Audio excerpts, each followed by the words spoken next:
बिस्मिल्लाहिर्रहमानिर्रहीम अस्सलाम वालेकुम दोस्तों, ਅੱਜ ਦੀ ਵੀਡੀਓ ਸਾਡੀ ਉਹਨਾਂ ਫਾਰਮਰ ਹਜ਼ਰਾਤ ਵਾਸਤੇ ਜਿਨ੍ਹਾਂ ਦੀ ਇਹ ਸ਼ਿਕਾਇਤ ਹੈ ਕਿ ਸਰਦੀ ਦਾ ਮੌਸਮ ਆ ਗਿਆ ਹੈ ਲੇਕਿਨ ਜਦ ਸਾਡੇ ਜਾਨਵਰ ਨੇ ਜਿਹੜੇ ਉਹ ਫਿਰ ਵੀ ਦੁੱਧੋਂ ਨਹੀਂ ਵਧ ਰਹੇ। ਦੇਖੋ, ਇਹ ਬਹੁਤ ਜ਼ਿਆਦਾ ਅਹਿਮ ਮਸਲਾ ਹੈ। ਇਹਦੇ ਵਿੱਚ ਸਮਝਣ ਵਾਲੀਆਂ ਤਿੰਨ ਚਾਰ ਚੀਜ਼ਾਂ ਬਹੁਤ ਅਹਿਮ ਨੇ। ਅਗਰ ਅਸੀਂ ਉਹਨਾਂ ਚੀਜ਼ਾਂ ਦੇ ਉੱਤੇ ਉਹਨਾਂ ਚੀਜ਼ਾਂ ਨੂੰ ਕਵਰ ਕਰ ਲਈਏ ਤਾਂ ਸਾਨੂੰ ਇਸ ਤਰ੍ਹਾਂ ਦੇ ਮਸਾਇਲ ਦਾ ਸਾਹਮਣਾ ਨਹੀਂ ਕਰਨਾ ਪਵੇਗਾ। ਜਾਨਵਰ ਤਾਜ਼ਾ ਕਾਵਿੰਗ ਤੋਂ ਆਏ ਨੇ, ठीक है, ताज़ा बच्चा दे के आए ने तो फार्मर की कोशिश होंगी है कि असी इन तो ज़्यादा दुध लीए। इस कोशिश के जो फार्मर होंगे वो जानवर नूं हाई प्रोटीन डाइट ऑफर करता है। और इस सर्दी के मौसम के अगर तुसी हाई एनर्जी खुराक नहीं देवोगे ना, जानवर का जो बॉडी टंपरेचर है वो मेनटेन नहीं करेगा। इन्नी शदीद सर्दी के जानवर का बॉडी टंपरेचर डाउन होगा, जिनकी वजह तो जानवर की फीड इनटेक भी कम होगी और नाल दे नाले जानवर की मिल्क प्रोडक्शन बदन की बजाय बल्कि मजीद कम होगी। सानू करना की है कि जानवर की जी खुराक है उनके एनर्जी सोर्स ऐड करना है। असी कोई भी एनर्जी सोर्स के दलिया दे सकते हैं। मतलब है कि जानवर को असी ग्लूकोज का सोर्स देना है। ग्लूकोज का सोर्स के सारे को दलिया आ सकता है। असी मकई दे सकते हैं, मकई का दलिया दे सकते हैं।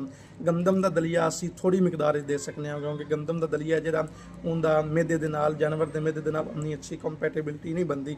सो एक लिमिटेड अमाउंट के गंदम का दलिया भी दे सकते हो। इस दे नाल हफ्ते के 2-3 दफ़ा जानवर को गुड़ दे सकते हो। मेन गल ये कि जानवर को असी एक बुनियादी मसला है, इन्हें तो फिर अगे मजीद मसले बढ़नगे। अगर बॉडी टंपरेचर जानवर का मेनटेन नहीं कर रहा उन्होंने फिर मसले बढ़नगे, सांस के मसले बननगे, नमूनीआ हो जाएगा। इस दे नाल उन्होंने मजीद उन्हें मसले जो बॉडी के लिवर उनका डैमेज होगा, लिवर डिसफंक्शन आ जाएगा। मेन चीज़ है कि असी जो प्राइमरी काज न पकड़ लवांगे ना, फिर साडा जानवर है जो उन्होंने एक तो टंपरेचर का मसला नहीं आएगा, मिल्क प्रोडक्शन उनकी कम नहीं होगी बल्कि इंप्रूव होगी। इस दे नाल जानवर की जी फीड इनटेक है वो बेहतर होगी। जानवर इस माहौल के अच्छा सर्वाइव करेगा, जानवर की जी हैल्थ है वो भी ग्रो करेगी। जोड़े अजकल के चारा जात ने जी अहम गल दूसरी मैं करन लग्या वो ये कि अजकल के जोड़े मेन चारा जात ने साढ़े कोल बरसीम है या सरों है, इहदे विच फास्फोरस की काफ़ी कमी होंदी है। फास्फोरस मतलब एक रिक्वायर्ड अमाउंट दे विच जिहड़ी जानवर नूं चाहीदी होंदी है उन्ना मौजूद नहीं होंदा।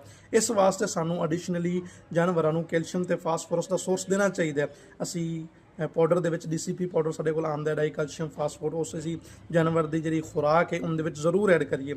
अगर इन्हां चीज़ों को असी मेनटेन करांगे तो इंशाअल्लाह सानूं इस तरह के मसाइल का सामना नहीं करना पवेगा।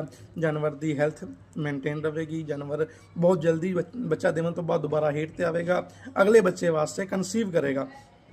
और दूसरी गल कि जानवर की मिल्क प्रोडक्शन डाउन नहीं होगी बल्कि इंप्रूव करेगी अगर तुसी इन्हां चीज़ों को फोकस कर